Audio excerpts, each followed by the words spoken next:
এবং অভয়া ইনসিডেন্ট আমাদেরকে নাড়িয়ে দিয়েছে গোটা পৃথিবীতে, এবং নিশ্চয়ই পশ্চিমবাংলার মান মর্যাদা গরিমা সব নষ্ট হয়েছে। ঠিক আছে, আমরা আরো অনেকগুলো মেজার নেব। আমরা আজকে 3 জন আইপিএস কে সাসপেন্ড করছি। মিস্টার বিনীত গোয়েল, উনি এখন এডিজি রয়েছেন আইবিতে,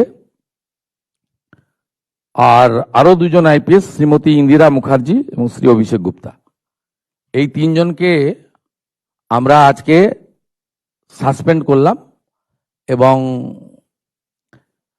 এইচএস এর গাইডেন্সে, সিএস এর গাইডেন্সে HS as per the rules যা আছে ক্যাডার রুল, সেটা মেনে ডিপার্টমেন্টাল ইনকোয়ারি এবং প্রসিডিংস স্টার্ট করবেন এবং within stipulated time to time সেই রিপোর্ট আসবে।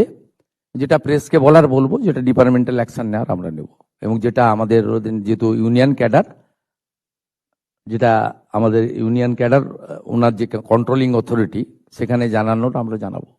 এটা তার প্রসিডিওর বলা আছে ক্যাডার রুলে। কিন্তু ইনিশিয়ালি আমরাই 3 জনকে সাসপেন্ড করলাম due to mishandling and offering bribe to the victim family and organized press conference without the permission from the appropriate authority. Mr. Binit Goel, Srimati Indira Mukherjee, Sri Abhishek Gupta.